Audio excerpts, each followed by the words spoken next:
लोग गेट्सफ्लायर्स गॉरव यर और Nikolai Kardashev के अनुसार दुनिया में 4 टाइप के एडवांस सिविलाइजेशन मौजूद है, लेकिन दुख की बात तो ये है कि हम अब तक सबसे बेसिक टाइप 1 सिविलाइजेशन तक भी नहीं पहुंच पाए हैं। So where does human civilization exactly stand? और सिविलाइजेशन एडवांसमेंट मतलब टेक्नोलॉजिकल एडवांसमेंट, लेकिन अमेरिकन मैथमेटिशियन और फिजिसिस्ट जॉन वॉन न्यूमैन साल 2040 तक हम टेक्नोलॉजिकल सिंगुलैरिटी में पहुंच जाएंगे, उनका ये दावा रहा है।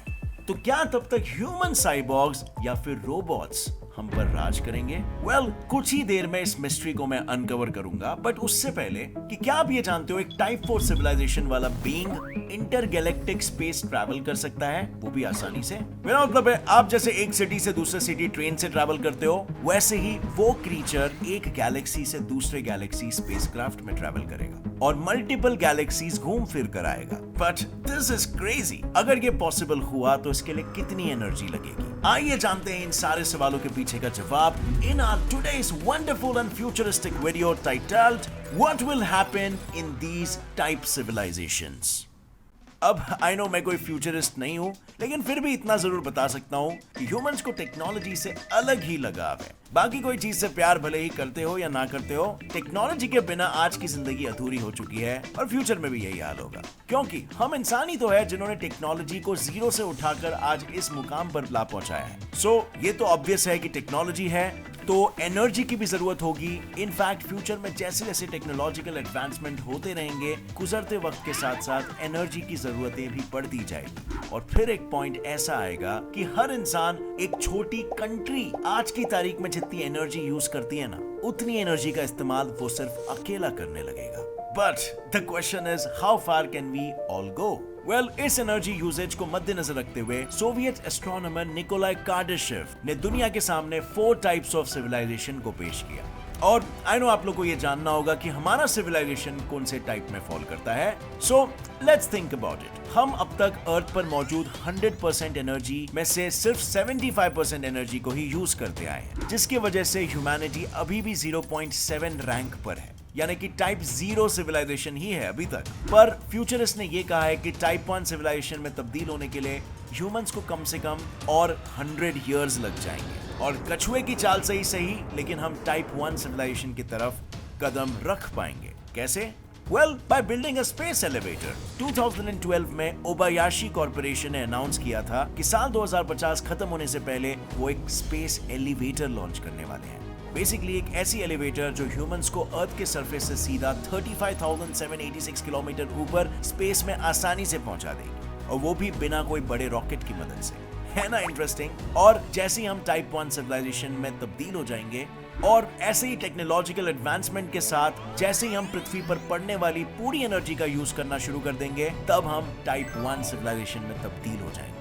अब आप मानोगे नहीं, अर्थ इतनी सोलर एनर्जी का यूज करेगा कि हम हर सेकेंड 100 न्यूक्लियर बॉम्ब बड़े आसानी से बना पाएंगे। प्रीटी कूल, हाँ? बट उस एडवांसमेंट तक पहुंचने से पहले इंसान को आज क्या करने की जरूरत है, उस पर भी तो ध्यान देना चाहिए। और ध्यान से याद है, आज 53% वर्ल्ड पॉपुलेशन अगर अपना ध्यान सोशल मीडिया प्लेटफॉर्म पर लगाए बैठी है, तो क्यों ना आप भी इस पर लग जाओ।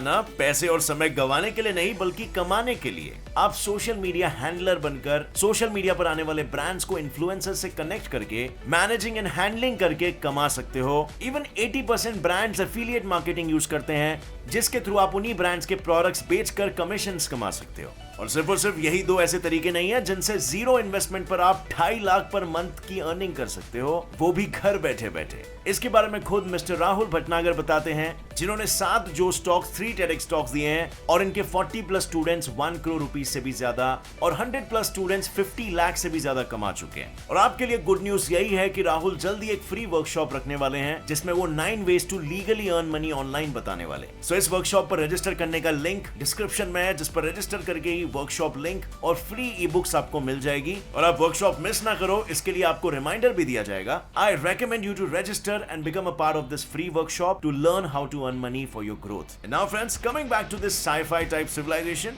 सिर्फ इतना ही नहीं, टाइप 1 सिविलाइजेशन में मौजूद हर एक इंसान के पास इतनी ज्यादा पावर होगी कि वो वेदर, क्लाइमेट चेंज को कंट्रोल कर पाएगा और पृथ्वी ग्रह में अर्थक्वेक्स, वोल्केनिक इरप्शन जैसे नेचुरल डिजास्टर से होने वाली तबाही से भी अर्थ को बचा पाए। लग रहा है ना किसी साई-फाई मूवी वाला सीन? इस साई-फाई वाले न्यू पावर से हमें कई सारे फायदे तो होंगे, लेकिन इसके नुकसान भी भुगतने पड़ेंगे, क्योंकि तब तक टेक्नोलॉजी इतनी एडवांस हो गई होगी कि उसका असर ह्यूमैनिटी पर दिखना शुरू हो गया होगा, और वो असर होगा टेक्नोलॉजिकल सिंगुलैरिटी के रूप में। अमेरिकन मैथमेटिशियन और फिजिसिस्ट जॉन वॉन न्यूमैन के अनुसार 2040 तक ह्यूमैनिटी एक ऐसे मंजर पर आ पहुंची होगी कि उस समय आर्टिफिशियल इंटेलिजेंस और टेक्नोलॉजी की ग्रोथ हमारे ब्रेन कैपेसिटी के परे हो चुके होगी। ब्रेन उसे कंट्रोल नहीं कर पाएगा, यानी कि ह्यूमन से भी ज्यादा इंटेलिजेंट और पावरफुल टेक्नोलॉजी हमारी रियलिटी को कंट्रोल करेगी। ऐसी टेक्नोलॉजिकल ग्रोथ जो अनकंट्रोलेबल और इरिवर्सिबल होगी। इतना ही नहीं, इलॉन मस्क के अनुसार तब तक आर्टिफिशियल इंटेलिजेंस इतनी सोफिस्टिकेटेड हो जाएगी कि इसका एक और परिणाम होगा, जो है मैस अनएम्प्लॉयमेंट, क्योंकि तब तक ऐसा कोई काम नहीं होगा जो रोबोट नहीं कर पाएगा। गुजरते वक्त के साथ साथ robots at the end humans को रिप्लेस कर देंगे, जिसकी वजह से इंसान के पास खुद को चेंज करने के अलावा दूसरा कोई ऑप्शन नहीं बचेगा, और else we destroy ourselves because of rapid advancement of technology.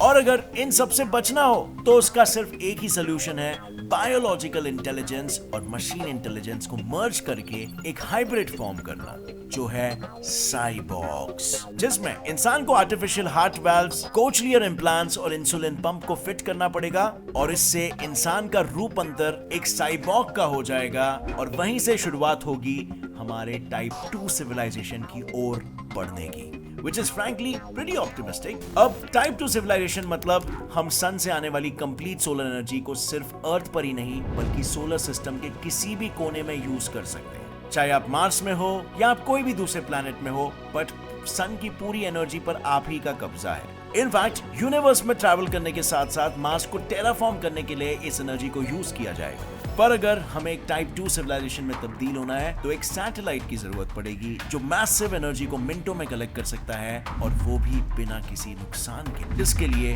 हम यूज करेंगे डायसन स्फीयर, एक ऐसा स्फीयर जो सन जैसे बड़े स्टार के पूरे एनर्जी को रीयूजेबल एनर्जी में कन्वर्ट कर देगा।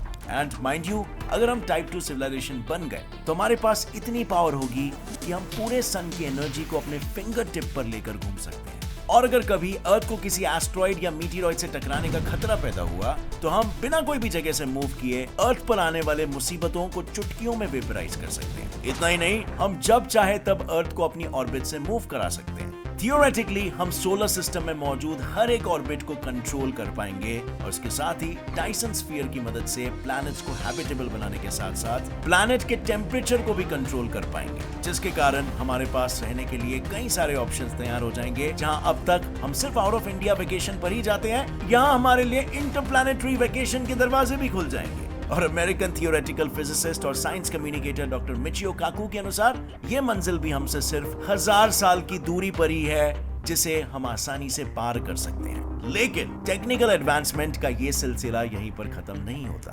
क्योंकि टाइप 2 सिविलाइजेशन के बाद भी एक और सिविलाइजेशन आएगा, type 3 civilisation.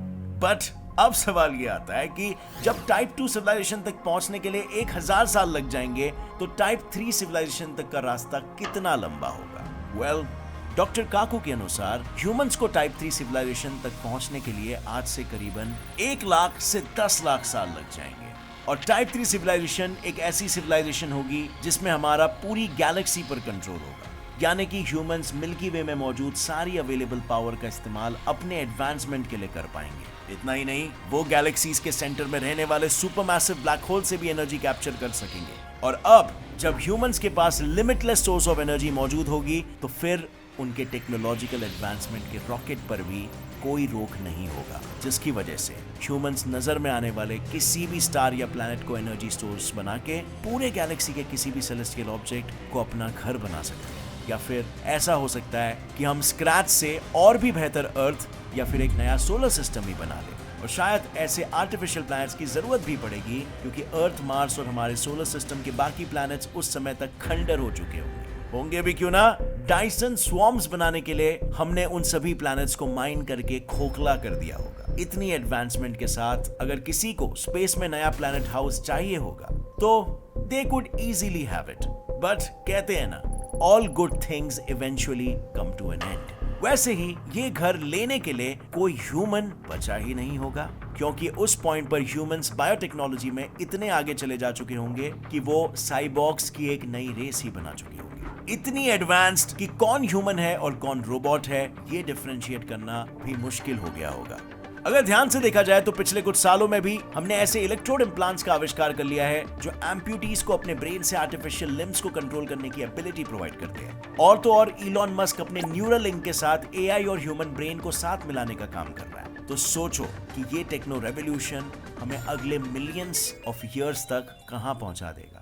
Even warp bubble, space time एक ऐसा डिटैच रीजन है जो लाइट के स्पीड से भी फास्ट मूव करने की कैपेबिलिटी रखता है। उसकी स्पीड को सरवाइव करने के लिए हमें ह्यूमन फ्लैश और बोन को कुछ ज्यादा ही इलास्टिक चीजों से रिप्लेस करना होगा। लेकिन जैसे मैंने आपको पहले भी कहा कि हमारी यही एडवांसमेंट आगे जाके हमारा गला भी घोट सकती है और हो सकता है इन सिविलाइजेशंस में ह्यूमंस की हालत बद से बदतर हो जाए, क्योंकि जिस स्पीड से एआई की एडवांसमेंट का पारा बढ़ेगा उसी स्पीड से रोबोट्स ह्यूमंस को आउटस्मार्ट और आउटनंबर कर देंगे, जिसके बाद रोबोट्स ह्यूमंस को एक इनसिग्निफिकेंट स्पीशीज की नजर से देखने लगेंगे। पर अगर हम लकी निकले तो शायद रोबोट्स हमें पेट्स या फिर डिस्प्ले क्रीचर्स के रूप में पालने लगे, जिसके बाद ह्यूमैनिटी को बचाए रखने के लिए हमें टाइप 4 सिविलाइजेशन की ओर अपना हाथ बढ़ाना होगा। अब क्या है ये टाइप 4 सिविलाइजेशन जो पूरे यूनिवर्स में राज करेगी? Well, for starters, type 4 civilisation type 1, 2 और 3 के सारे एडवांसमेंट इजीली कर सकती है।